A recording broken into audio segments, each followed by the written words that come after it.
بسم اللہ الرحمن الرحیم۔ السلام علیکم۔ صلاح الدین ایوبی نے سب سے اہم کام یہ کیا ہے کہ سنی شیعہ تفرقہ مٹا دیا ہے۔ ہرمن نے کہا، اس نے شیعوں کو فوج اور انتظامیہ میں پوری نمائندگی دی ہے اور نہایت پر اثر طریقوں سے شیعہ علماء کو قائل کر لیا ہے کہ وہ ایسی رسمیں ترک کر دیں جو اسلام کے منافی ہیں۔ صلاح الدین ایوبی کے انقلابی اقدامات ہمارے لیے نقصان دہ ہیں۔ ہم مسلمانوں کی انہی خامیوں کو استعمال کرنا چاہتے ہیں۔ اب ہماری کوشش یہ ہونی چاہیے، جو دراصل جاری ہے، کہ مسلمانوں کی انتظامی قیادت کو صلاح الدین ایوبی اور اس کی فوج کے خلاف کیا جائے۔ صرف آج نہیں، ہمیشہ کے لیے۔ فلپ آگسٹس، جو مسلمانوں کا کٹر دشمن تھا، بولا، ہماری عداوت صرف صلاح الدین ایوبی سے نہیں، ہماری جنگ اسلام کے خلاف ہے۔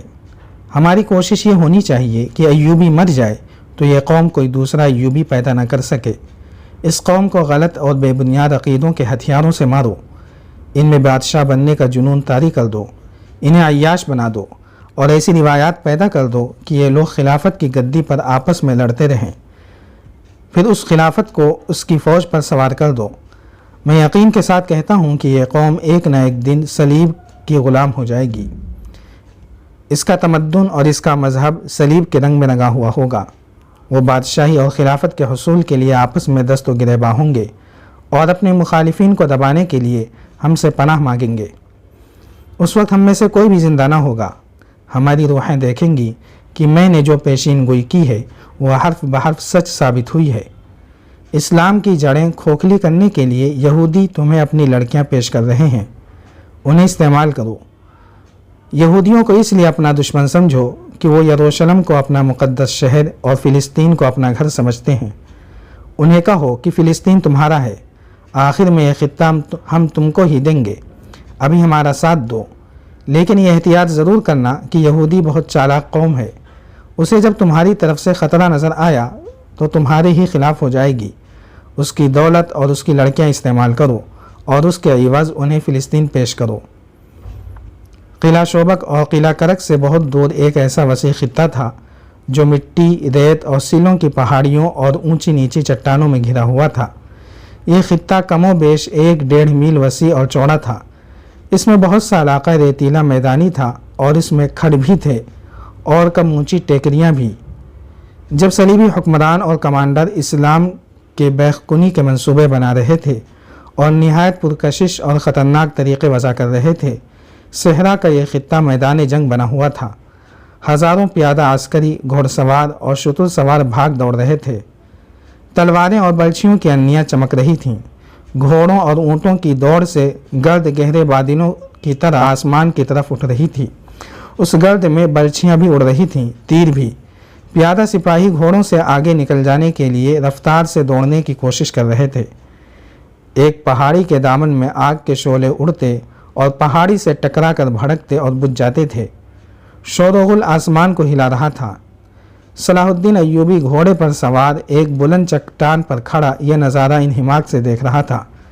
وہ بہت دیر سے اس میدان کے ارد گرد چٹانوں پر گھوم رہا تھا۔ اس کے ساتھ اس کے 2 نائب تھے۔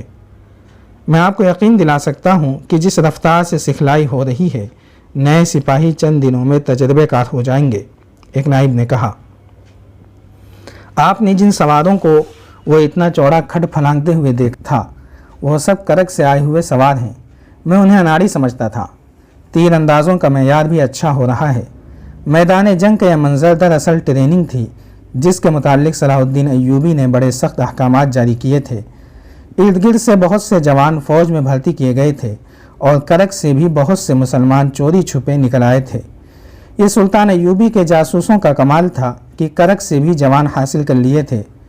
شوبک کے وہ مسلمان جنہوں نے صلیبیوں کا ظلم و تشدد برداشت کیا تھا، جوش و خروش سے صلاح الدین ایوبی کی فوج میں شامل ہوئے تھے، ان کی ٹریننگ کا انتظام وہیں کر دیا گیا تھا۔ صلاح الدین ایوبی اس میں ذاتی دلچسپی لے رہا تھا۔ اسے اس کے نائب یقین دلا رہے تھے کہ وہ نئی بھرتی کو تھوڑے سے عرصے میں پختہ کار بنا دیں گے۔ سپاہی صرف ہتھیاروں کے استعمال اور جسمانی پھرتی سے تجربے کار نہیں بن سکتا۔ سلطان ایوبی نے کہا، عقل اور جذبے کا استعمال ضروری ہے۔ مجھے ایسی فوج کی ضرورت نہیں جو اندھا دھند دشمن پر چڑھ دوڑے اور صرف ہلاک کرے۔ مجھے ایسی فوج چاہیے جسے معلوم ہو کہ اس کا دشمن کون ہے اور اس کے عزائم کیا ہیں۔ میری فوج کو علم ہونا چاہیے کہ یہ خدا کی فوج ہے اور خدا کی راہ میں لڑ رہی ہے۔ جوش و خروش جو میں دیکھ رہا ہوں بہت ضروری ہے، مگر مقصد واضح نہ ہو، اپنی حیثیت واضح نہ ہو تو یہ جوش جلدی ٹھنڈا پڑ جاتا ہے۔ انہیں بتاؤ اور ذہن نشین کراؤ کہ ہم فلسطین کیوں لینا چاہتے ہیں۔ انہیں بتاؤ کہ غداری کتنا بڑا جرم ہے۔ انہیں سمجھاؤ کہ تم صرف فلسطین کے لیے نہیں بلکہ اسلام کے تحفظ اور فروغ کے لیے لڑ رہے ہو، اور تم آنے والی نسلوں کی وقار کے لیے لڑ رہے ہو۔ عملی سکھلائی کے بعد انہیں واعظ دو اور ان پر ان کی قومی عظمت کو واضح کرو۔ انہیں ہر شام واعظ دیے جاتے ہیں۔ سالار اعظم ایک نائب نے کہا، ہم انہیں صرف درندے اور وحشی نہیں بنا رہے، اور یہ خیال رکھو کہ ان کے دلوں میں قوم کی وہ بیٹیاں نقش کر دو جو کفار کے ہاتھوں اغوا اور بے آبرو ہوئی ہیں اور ہو رہی ہیں۔ سلطان ایوبی نے کہا، انہیں قرآن پاک کے وہ ورق یاد دلاتے رہنا جنہیں صلیبیوں نے پاؤں تلے مسلا تھا، اور انہیں وہ مسجدیں یاد دلاتے رہنا جن میں کفار نے گھوڑے اور مویشی باندھے تھے اور باندھ رہے ہیں۔ بیٹی کی عزت اور مسجد کا احترام مسلمان کی عظمت کے نشان ہوتے ہیں۔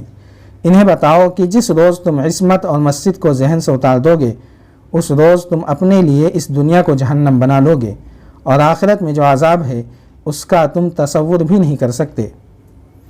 پہاڑیوں پر جو 2-2 4-4 سپاہی گھوم رہے تھے وہ پہرے دار تھے۔ صلیبیوں کے جوابی حملے کا خطرہ موجود تھا۔ دور آگے تک فوج موجود تھی، پھر بھی ٹریننگ کے اس علاقے کے گرد پہرے کی ضرورت تھی۔ ان پہرے داروں میں سے 2 ایک چوٹی پر جا رہے تھے، وہ رک گئے۔ انہیں نیچے ایک ٹیکری پر صلاح الدین ایوبی کھڑا نظر آ رہا تھا، ان کی طرف اس کی پیٹھ تھی۔ فاصلہ 200-250 گز تھا۔ ایک پہرے دار نے کہا، کمبخت کی پوری پیٹھ ہمارے سامنے ہے، اگر یہاں سے تیر چلاؤں تو اس کے دل کے پار کر سکتا ہوں، کیا خیال ہے؟ پھر بھاگ کر کہاں جاؤ گے؟ اس کے ساتھی نے پوچھا۔ ہاں، دوسرے نے کہا، تم ٹھیک کہتے ہو، اگر یہ لوگ ہمیں پکڑ کر جان سے مار ڈالیں تو بات نہیں، وہ زندہ پکڑ کر ایسے شکنجے میں جکڑیں گے کہ ہمیں اپنے تمام ساتھیوں کے نام بتانے پڑیں گے۔ یہ کام اس کے محافظوں کو کرنے دو، اس کے ساتھی نے کہا۔ اگر صلاح الدین ایوبی کو قتل کرنا اتنا آسان ہوتا تو یہ اب تک زندہ نہ ہوتا، یہ کام اب ہو جانا چاہیے، دوسرے نے کہا۔ سنا ہے فاطمی کہتے ہیں کہ تم کچھ کیے بغیر ہم سے منہ مانگی رقم لیتے جا رہے ہو۔ مجھے امید ہے کہ یہ کام جلدی ہو جائے گا، اس کے ساتھی نے کہا۔ سنا تھا کہ حشیشین بہت دلیر ہیں، قتل کرنے کے لیے جان پر کھیل جاتے ہیں، ابھی تک انہوں نے کچھ کر کے تو نہیں دکھایا۔ میں یہ بھی جانتا ہوں کہ ایوبی کے محافظ دستے میں 3 حشیشین ہیں۔